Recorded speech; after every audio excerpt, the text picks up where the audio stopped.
Convido agora ao palco para atuar como mediador do primeiro bloco de palestras o presidente do Instituto Internacional de Estudos de Direito do Estado, IED, Dr. Fábio Medina Osório. Vamos recebê-lo.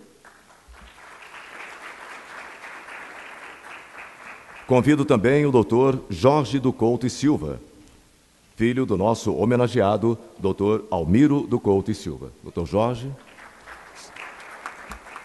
Sejam bem-vindos. Eu passo a palavra ao mediador, Dr. Fábio Medina Osório. Nós temos a honra de abrir agora este primeiro painel, trazendo uma mensagem do professor Almiro do Couto e Silva, que foi homenageado neste evento, que está sendo homenageado através do seu filho, o Dr. Jorge do Couto e Silva. Tem a palavra, por favor. Por razões de saúde, não me foi possível comparecer, como gostaria, ao terceiro seminário Infrações e Sanções nos Serviços Públicos Regulados, realizado em minha homenagem. Pedi, porém, ao meu filho Jorge, meu colega de escritório, que me representasse no evento e que prestasse sua presença e sua voz para ler a mensagem de agradecimento pela grande honra que me foi conferida. São essas as palavras que reuni para expressar meus sentimentos de gratidão. Nas divisões do tempo, comparando o passado, presente e futuro, certamente é o passado que tem maior importância. Santo Agostinho dizia que o futuro não existe e que o presente, quando chega, já é passado. Na maior parte das situações, somos assim julgados e avaliados pelo que fizemos no curso de nossas vidas. No meu caso, porém, a homenagem que me é prestada neste seminário, penso que deva muito mais ser atribuída à generosidade dos que o conceberam e organizaram do que aos traços que compõem a minha história pessoal. É ela, a homenagem, eu sei, uma decisão do Fábio Medina Osório, apoiada e aplaudida pelo Diogo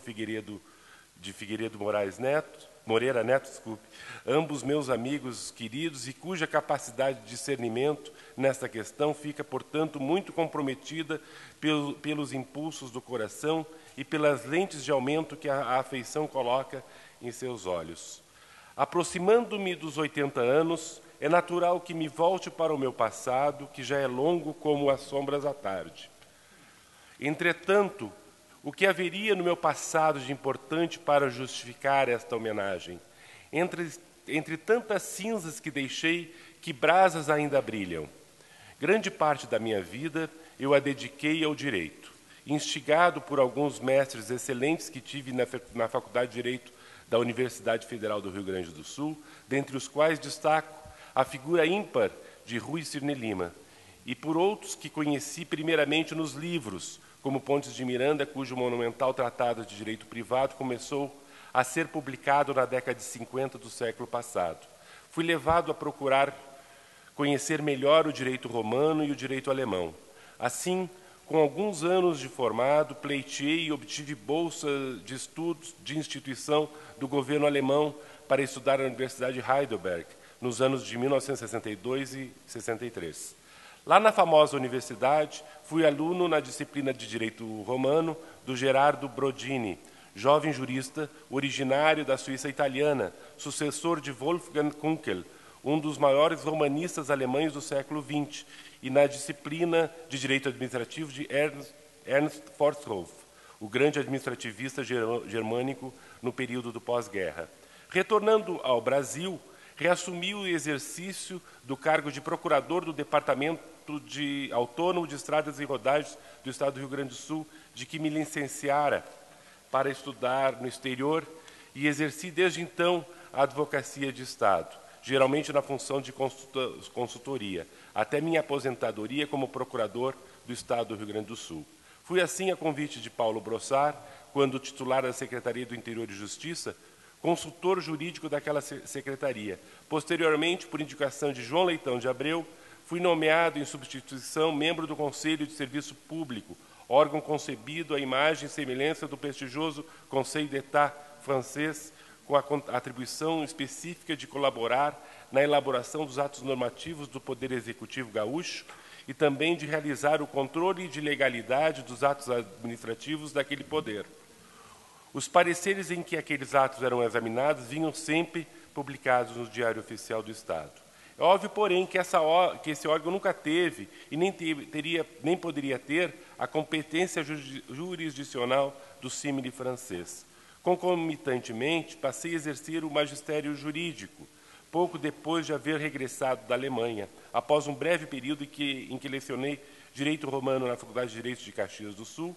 Fui convidado pelo desembargador Baltazar da Gama Barbosa para lecionar Direito Romano na Faculdade de Direito da Pontifícia Universidade Católica, de que era diretor. Não demorou muito a que o professor Eupídio Paes, catedrático de Direito Romano na Faculdade de Direito da Universidade Federal do Rio Grande do Sul, por sua vez, também me convidasse a ser seu assistente naquela cadeira. O professor Eupídio não era apenas um notável latinista, profundo conhecedor da língua e da literatura latina, matérias por ele também lecionadas na Faculdade de Filosofia da URGS, como igualmente tinha vulgar domínio da história e das instituições de direito romano. Passei após a lecionar Direito Administrativo na Universidade Federal do Rio Grande do Sul, em razão de aprovação em concurso público em que obtive o primeiro lugar. Na mesma instituição do ensino superior, fui diretor de faculdade e após coordenador de programa de pós-graduação em Direito da URGS. Mesmo aposentado, continuei a participar do programa de pós-graduação por mais de uma década como colaborador voluntário, presidindo seminários e orientando dissertações e teses de mestrado ou de doutorado, bem como integrando bancas de mestrado e de doutorado. No tocante à minha produção jurídica, devo dizer, desde logo, que nunca escrevi um livro, lembrando certos compositores que nunca compuseram uma sinfonia ou uma ópera, preferindo ficar no território mais restrito da música de câmara, ou de escritores que nunca escreveram um romance, só escrevendo contos e crônicas. Pois eu limitei-me a escrever ensaios, artigos e pareceres, alguns deles sobre matérias de direito privado ou de histórias de direito, mas a grande maioria versando temas de direito público, especialmente de direito administrativo. Alguns desses trabalhos tiveram certa notoriedade, ganhando destaque em obras doutrinárias e, mais tarde, na jurisprudência dos tribunais, especialmente na do Supremo Tribunal Federal e do Superior Tribunal de Justiça. Refiro-me particularmente aos meus ensaios sobre o princípio da segurança jurídica, na vertente da proteção da confiança, em contraste com o princípio da legalidade, que foram trabalhos pioneiros no Brasil, como é geralmente reconhecido, mas cujo mérito principal foi o de haver trazido para o cenário jurídico nacional ideias e princípios já revelados em outros países, como a França e a Alemanha, e que servem como limites ao poder-dever que tem a administração pública de invalidar seus atos administrativos e legais. Tratava-se, na verdade, de quebrar velhos paradigmas, consagrados, inclusive, nas súmulas 346 e 473 do Supremo Tribunal Federal, amparadas em forte tradição civilista que remonta ao direito romano.